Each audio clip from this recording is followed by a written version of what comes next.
Hello everyone, welcome back to another book of Harry Potter, this time Harry Potter and the Chamber of Secrets. Another wonderful book, and I'm sure you're all going to enjoy it just as much as I do as I read it to you. But before we can go forward, we need to take a step back to chapter 17, Harry Potter and the Philosopher's Stone, and review the quiz questions from then. So, question number 1. Where has Voldemort been all this time? He has been possessing Professor Quirrell, and he was on the back of his head. Originally, he was in the Forbidden Forest, hiding out, but he was on the back of Professor Quirrell's head. Question 2: what happens when Harry touched Quirrell? His skin boiled, and it really hurt him, essentially. Question number 3: where was the Philosopher's Stone? Where did it turn up? It turned up in Harry's pocket after it came out of the mirror. Question number 4. What flavour of every flavour bean did Dumbledore get? He got EARWAX. Not a very nice flavour, I'm sure you'll agree. Question number 5. How do you get the stone out of the mirror? Only a person who does not want to use the stone for himself can get it out of the mirror. A very clever piece of Dumbledore's magic there. And question number 6. Who got 10 points to put Gryffindor in the lead? It was, of course, Neville Longbottom right at the end, after he'd given 50 points to Hermione, 50 points to Ron, and 60 points to Harry. 10 points went to Neville Longbottom to put them just ahead of Slytherin and win the cup. And question 7, I asked, what was your favourite part of this book and why? My favourite part was when Fred and George were bewitching snowballs to fly at the back of Quirrell's head. Because if you think about it, they were actually throwing snowballs at Voldemort. Just shows you everything you need to know about Fred and George, really, doesn't it? Right, with no further ado, let us go on to Chapter 1 and Chapter 2 of Harry Potter and the Chamber of Secrets. Excuse me. Chapter 1, The Worst Birthday. Not for the first time, an argument had broken out over breakfast at number 4 Privet Drive. Mr. Vernon Dursley had been woken up in the early hours of the morning by a loud hooting noise from his nephew Harry's room. "Third time this week," he roared across the table. "If you can't control that owl, it'll have to go." Harry tried yet again to explain.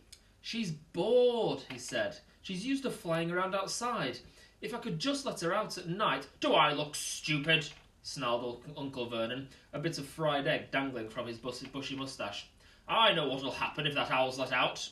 He exchanged dark looks with his wife, Petunia. Harry tried to argue back, but his words were drowned by a long, loud belch from the Dursley's son, Dudley. "I want more bacon." "There's more in the frying pan, sweetums," said Aunt Petunia, turning misty eyes on her massive son. "We must feed you up whilst we've got the chance. I don't like the sound of that school food." "Nonsense, Petunia. I never went hungry when I was at Smeltings," said Uncle Vernon heartily. "Dudley gets enough, don't you, son?" Dudley, who was so large his bottom drooped over either side of the kitchen chair, grinned and turned to Harry.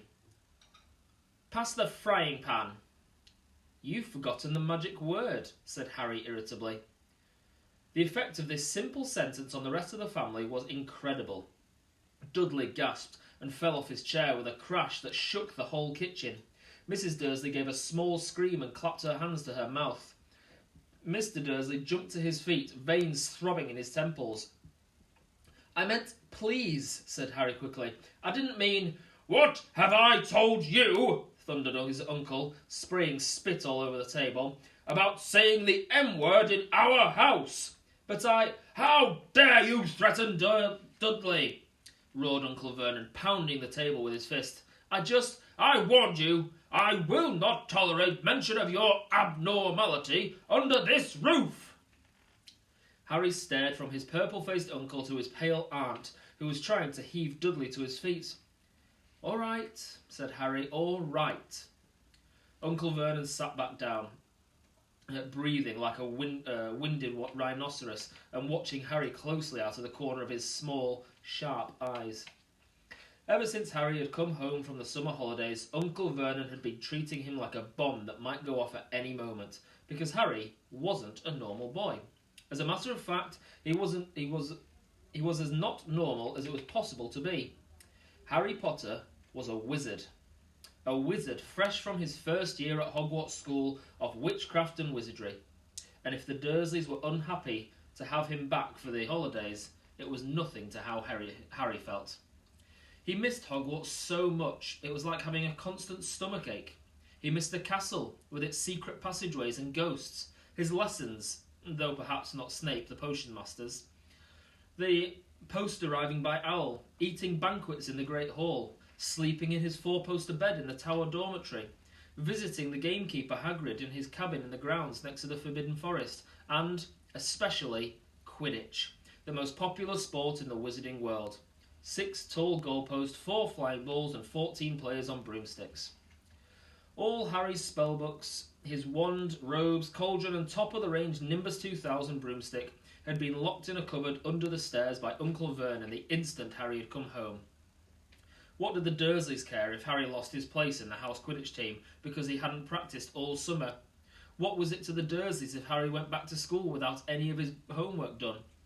The Dursleys were what wizards called muggles, not a drop of magical blood in their veins. And as far as they were concerned, having a wizard in the family was a matter of deepest shame.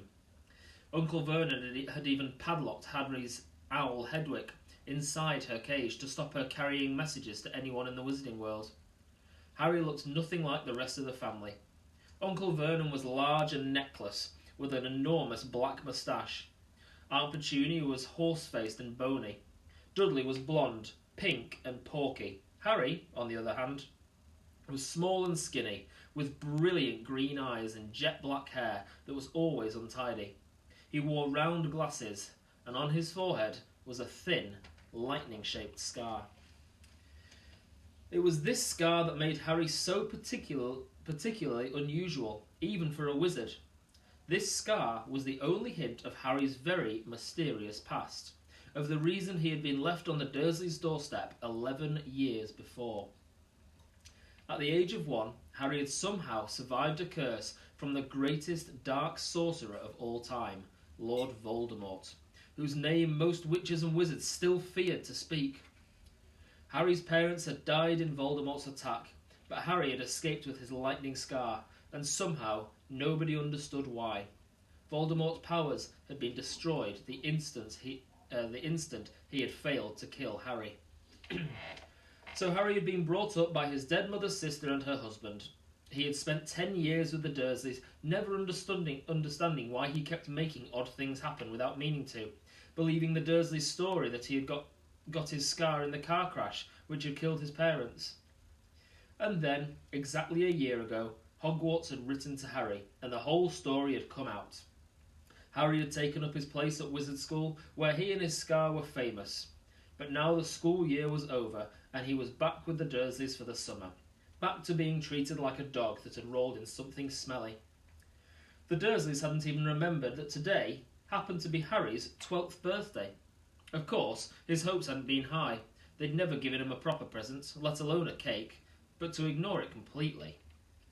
At that moment, Uncle Vernon cleared his throat importantly and said, "Now, as we all know, today is a very important day." Harry looked up, hardly daring to believe it. "This could well be the day I make the biggest deal of my career," said Uncle Vernon. Harry went back to his toast.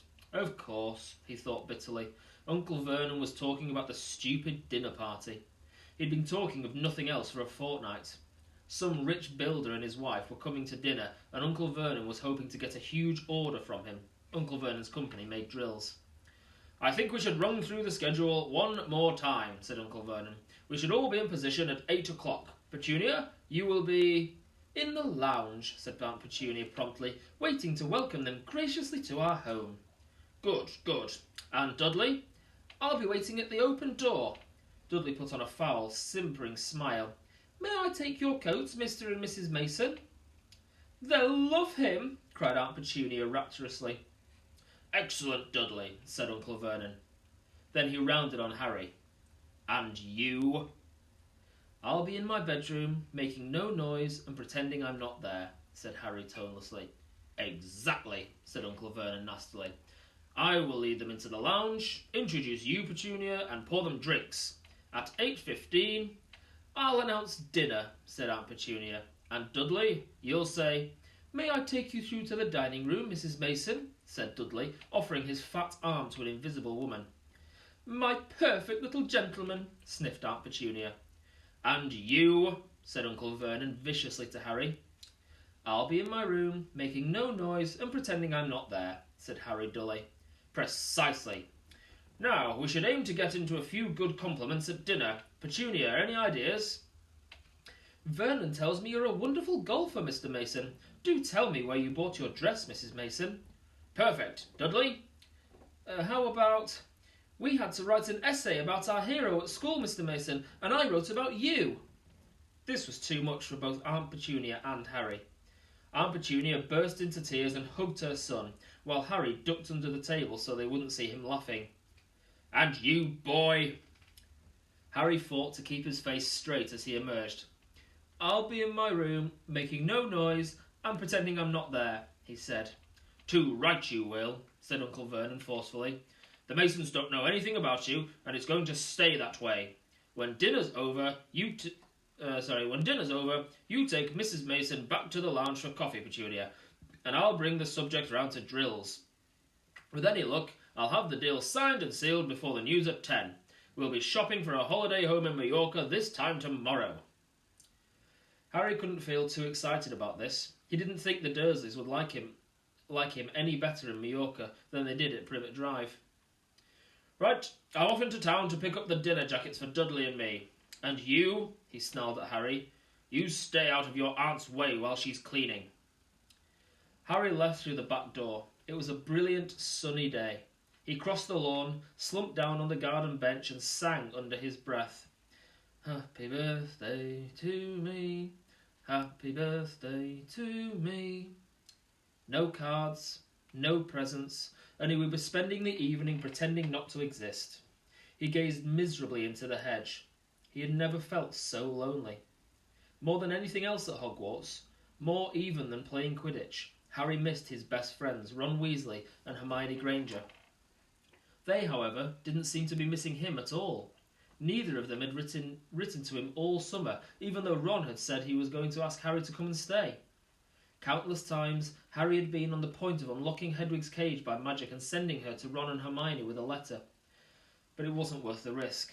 Underage wizards weren't allowed to use magic outside school. Harry hadn't told the Dursleys this. He knew it was only their terror that he might turn them all into dung beetles that stopped them locking him up in the cupboard under the stairs with his wand and broomstick. For the first couple of weeks back, Harry had enjoyed muttering nonsense words under his breath and watching Dudley tearing out of the room as fast as his fat little legs would carry him. But the silence from Ron and Hermione had made Harry feel so cut off from the magical world that even taunting Dudley had lost its appeal. And now Ron and Hermione had forgotten his birthday. What wouldn't he give now for a message from Hogwarts? From any witch or wizard? He'd almost be glad of a sight of his archenemy Draco Malfoy, just to be sure it hadn't all been a dream. Not that this whole year at Hogwarts had been fun. At the very end of last term, Harry had come face to face with none other than Lord Voldemort himself. Voldemort might be a ruin of his former self, but he was still terrifying, still cunning, still determined to regain power. Harry had slipped through Voldemort's clutches for a second time, but it had been a narrow escape, and even now, weeks later, Harry kept waking up in the night, drenched in cold sweat, wondering where Voldemort was now, remembering his livid face, his wide, mad eyes. Harry suddenly sat bolt upright on the garden bench. He had been staring absent-mindedly into the hedge, and the hedge was staring back. Two enormous green eyes had appeared among the leaves. Harry jumped to his feet just as a jeering voice floated across the lawn. I know what day it is, sang Dudley, waddling towards him. The huge eyes blinked and vanished. What? Said Harry, not taking his eyes off the spot where they'd been. I know what day it is, Dudley repeated, coming right up to him. Well done, said Harry. So you've finally learned the days of the week. Today's your birthday, sneered Dudley. How come you haven't got any cards? Haven't you even got friends at that freak place? Better not let your mum hear you talking about my school, said Harry coolly. Dudley hitched up his trousers, which were slipping down his fat bottom. Why are you staring at the hedge? He said suspiciously. I'm trying to decide what would be the best spell to set it on fire, said Harry. Dudley stumbled backwards at once, a look of panic on his face. You can't. Dad told you you're not allowed to do magic. He said he'll chuck you out of the house, and you haven't got anywhere else to go. You haven't got any friends to take you. Jiggery pokery, said Harry in a fierce voice. Hocus pocus, squiggly wiggly. Mom! Howled Dudley, tripping over his feet as he dashed back towards the house. Mom, he's doing you-know-what! Harry paid dearly for his moment of fun, as neither Dudley nor the hedge was in any way hurt. Aunt Petunia knew he hadn't really done magic, but he still had to duck as she aimed a heavy blow at his head with a soapy frying pan. She gave him Then she gave him work to do, with the promise he wouldn't eat again until he'd finished. While Dudley rolled around watching and eating ice cream, Harry cleaned the windows, washed the car, mowed the lawn, trimmed the flower beds, pruned and watered the roses, and repainted the garden bench. The sun was blazing overhead, burning the back of his neck. Harry knew he shouldn't have risen to Dudley's bait, but Dudley had said the very thing Harry had been thinking himself. Maybe he didn't have any friends at Hogwarts. Wish they could see famous Harry Potter now, he thought savagely, as he spread manure on the flower beds, his back aching, sweat running down his face. It was 7:30 in the evening when at last, exhausted, he heard Aunt Petunia calling him. Get in here and walk on the newspaper. Harry moved gladly into the shade of the gleaming kitchen. On top of the fridge stood tonight's pudding, a huge mound of whipped cream and sugar violets. A joint of roast pork was sizzling in the oven. Eat quickly. The Masons will be here soon, snapped Aunt Petunia, pointing to 2 slices of bread and a lump of cheese on the kitchen table. She was already wearing a salmon-pink cocktail dress. Harry washed his hands and bolted down his pitiful supper. The moment he had finished, Aunt Petunia whisked away his plate. Upstairs. Hurry! As he passed the door to the living room, Harry caught a glimpse of Uncle Vernon and Dudley in bow ties and dinner jackets. He had only just reached the upstairs landing when the doorbell rang and Uncle Vernon's furious face appeared at the foot of the stairs. Remember, boy, one sound. Harry crossed to his bedroom on tiptoe, slipped inside, closed the door and turned to collapse on his bed. The trouble was, there was already somebody sitting on it. And that's the end of chapter 1. Right, questions for chapter 1. And then we'll do questions for chapter 2 as well. So, chapter 1. At the very beginning of this chapter, Uncle Vernon shouted at Harry about something. What did he shout at Harry for? Question number 2. I want you to name 5 things that Harry misses about Hogwarts. 5 things that Harry misses about Hogwarts. And question number 3. What pretend spell did Harry say to wind up Dudley? What pretend spell did Harry say to wind up Dudley? Okay, chapter 2. For those of us that have seen the movies or read the books before, we'll all be familiar with this name. Chapter 2 is called Dobby's Warning. So, off we go. Harry managed not to shout out, but it was a close thing. The little creature on the bed had large, bat-like ears and bulging green eyes the size of tennis balls. Harry knew instantly that this was what he had been watching him from out of the garden hedge that morning. As they stared at each other, Harry heard Dudley's voice from the hall. May I take your coat, Mr. and Mrs. Mason? The creature slipped off the bed and bowed so low that the end of its long, thin nose touched the carpet. Harry noticed that it was wearing what looked like an old pillowcase, with rips for arms and leg holes. Hello, said Harry nervously. Harry Potter, said the creature in a high-pitched voice Harry was sure would carry down the stairs. So long has Dobby wanted to meet you, sir. Such an honour it is.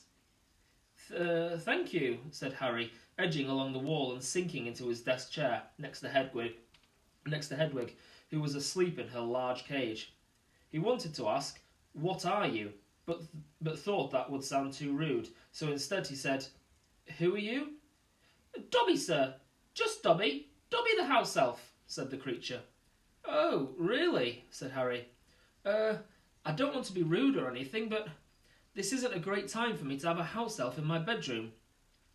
Aunt Petunia's high, false laugh sounded from the living room. The elf hung his head.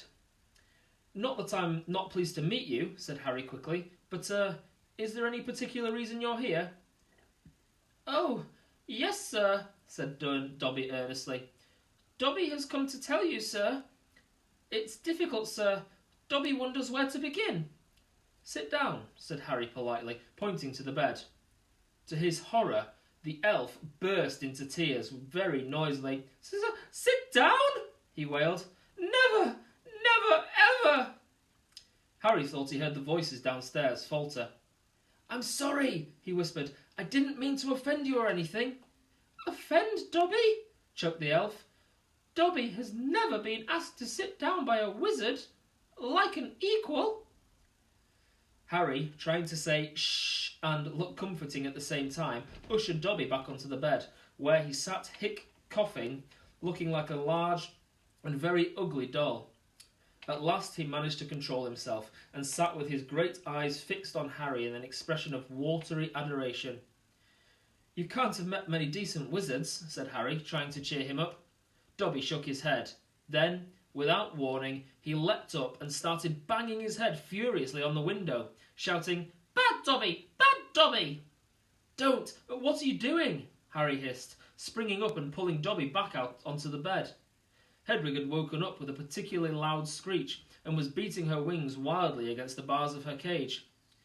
"Dobby had to punish himself, sir," said the elf, who had gone slightly cross-eyed. "Dobby almost spoke ill of his family, sir." "Your family?" "The wizard family Dobby serves, sir. Dobby is a house elf, bound to serve one house and one family forever." "Do they know you're here?" asked Harry curiously. Dobby shuddered. "Oh, no, sir, no. Dobby will have to punish himself most grievously for coming to see you, sir. Dobby will have to shut his ears in the oven door for this. If they ever knew, sir." "But won't they notice if you shut your ears in the oven door?" "Dobby doubts it, sir. Dobby is always having to punish himself for something, sir. They lets Dobby get on with it, sir. Sometimes they reminds me to do extra punishments." "But why don't you leave? Escape?" "A house elf must be set free, sir, and the family will never set Dobby free. Dobby will serve the family until he dies, sir." Harry stared. "And I thought I was hard done by, staying here for another 4 weeks," he said. "This makes the Dursleys sound almost human. Can't anyone help you? Can't I?" Almost at once, Harry wished he hadn't spoken. Dobby dissolved again into wails of gratitude. "Please," Harry whispered frantically, "please be quiet. If the Dursleys hear anything, if they know you're here..." "Harry Potter asks if he can help Dobby. Dobby has heard of your greatness, sir, but of your goodness, Dobby never knew."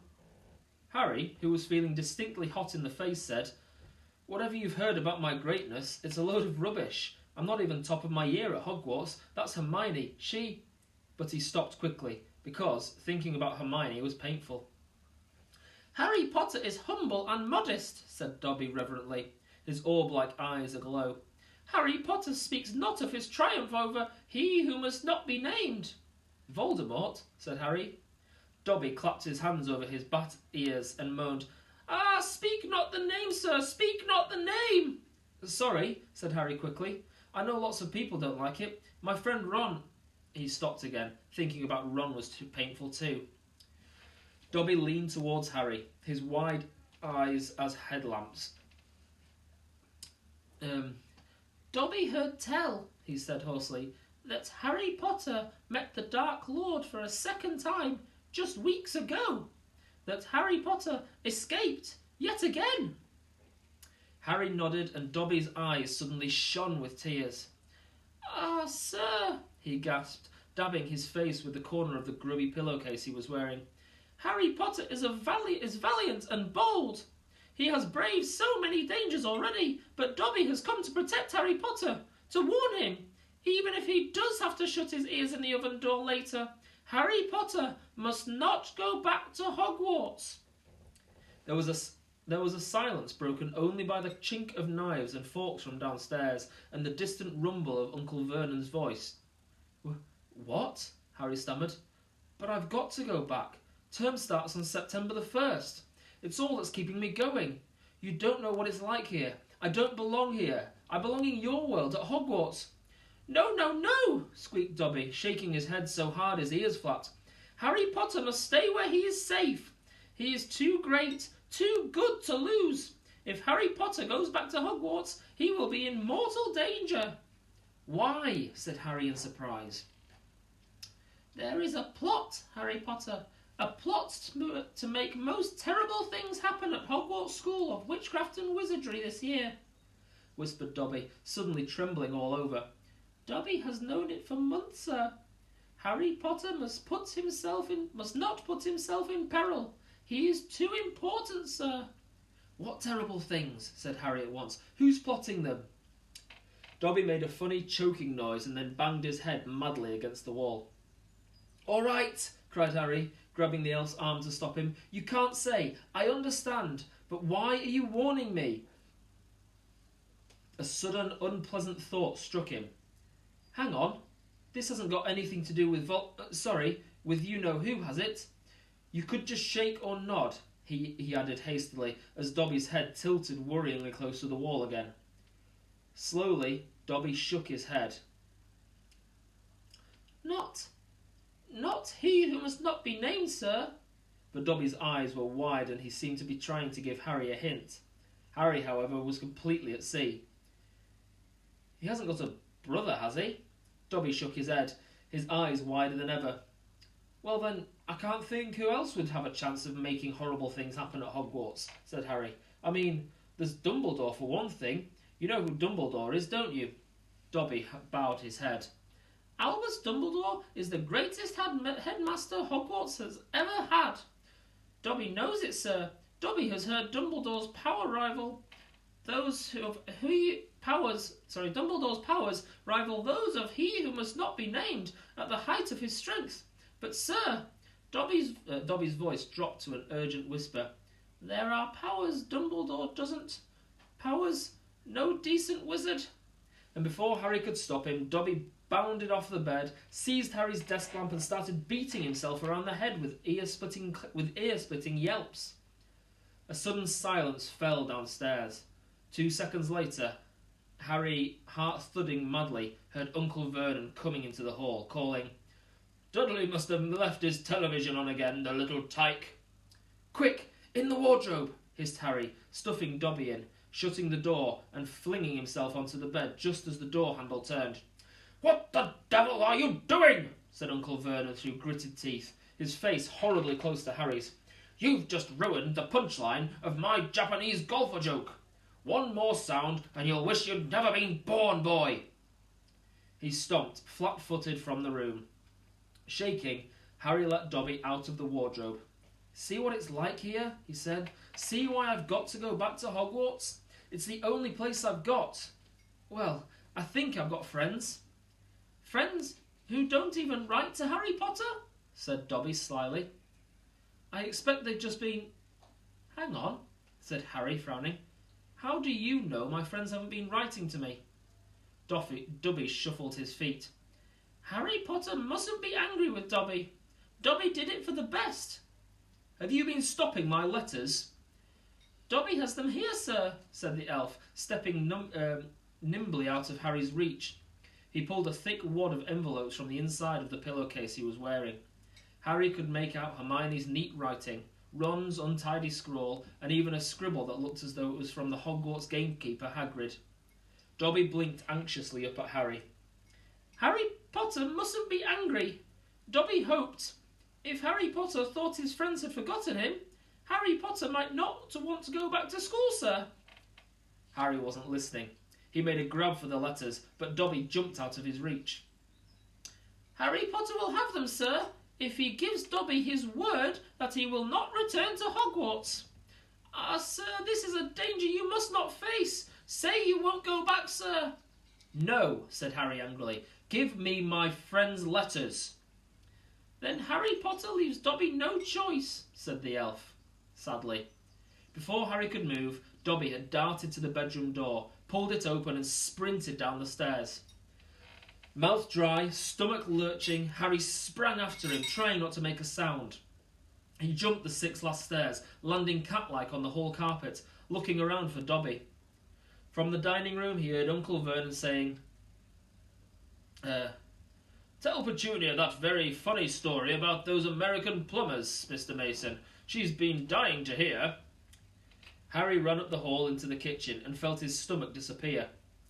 Aunt Petunia's masterpiece of a pudding, the mountain of cream and sugar violets, was floating up near the ceiling on top of a cupboard in the corner.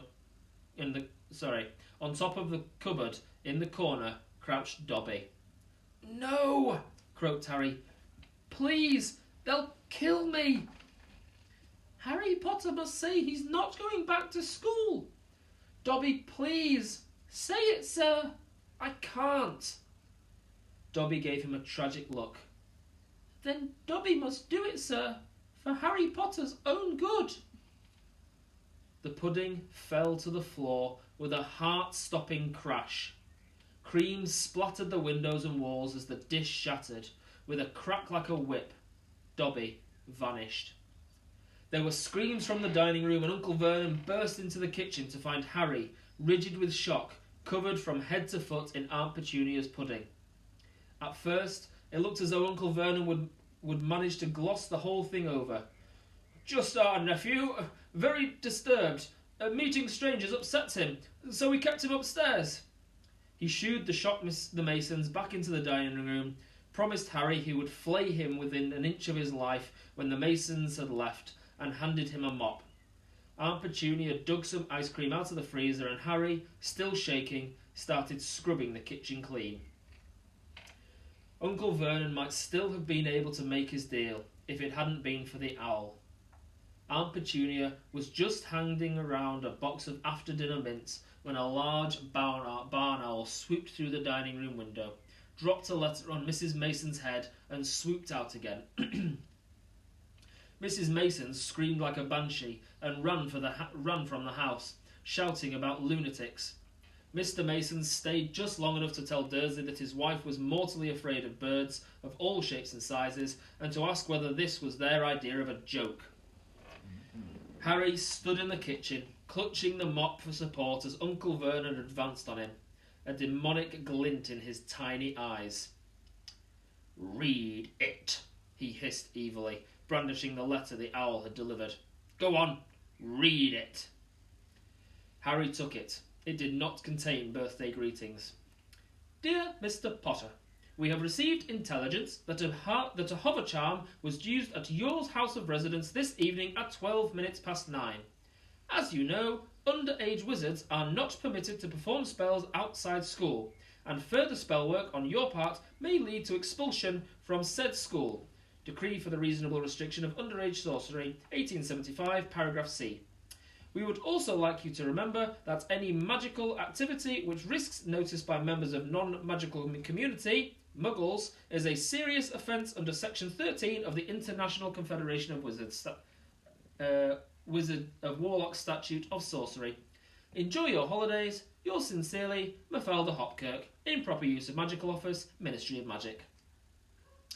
Harry looked up from the letter and gulped. "You didn't tell us you weren't allowed to use magic outside school," said Uncle Vernon, a mad gleam dancing in his eyes. "Forgot to mention it. Slipped your mind, I dare say."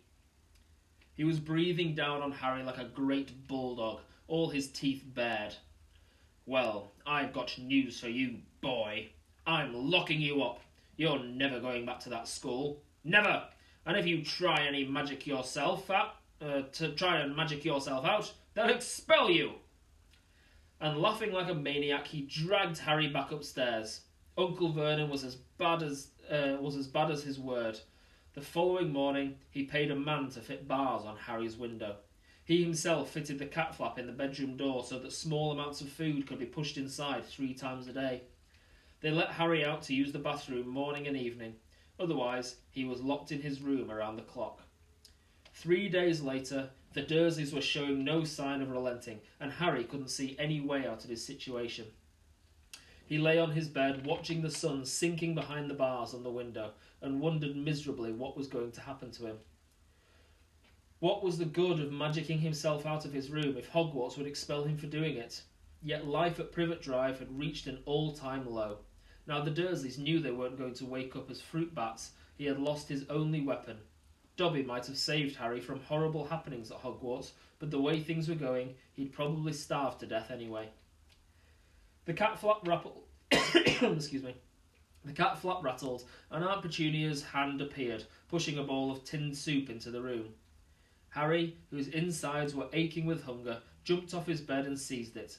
The soup was stone cold, but he drank half of it in one gulp. Then he crossed the room to Hedwig's cage and tipped the soggy vegetables at the bottom of the bowl into her empty food tray. She ruffled her feathers and gave him a look of deep disgust.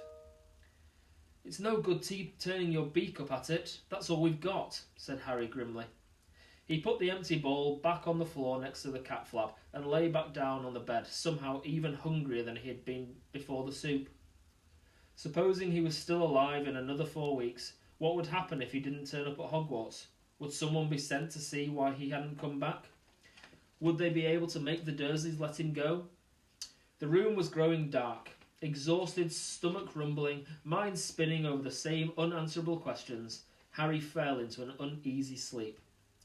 He dreamed that he was on a show at a zoo, with a card reading "Underage Wizard" attached to his cage. People goggled through the bars at him as he lay, starving and weak, on a bed of straw.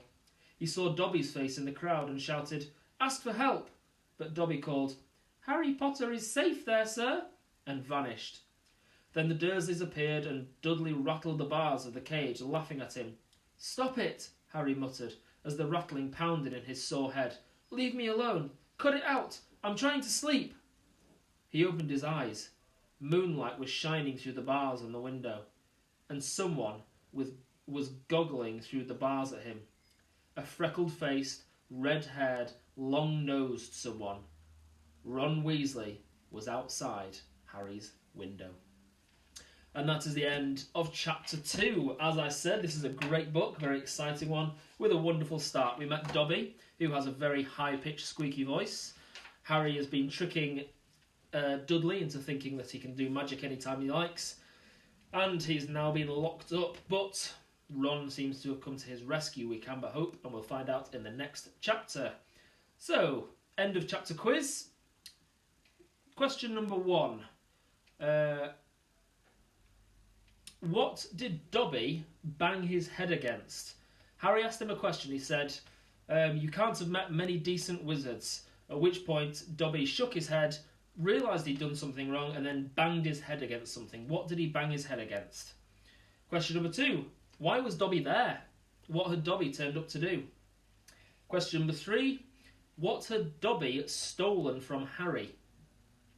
And question number 4, a little bit of a trickier one.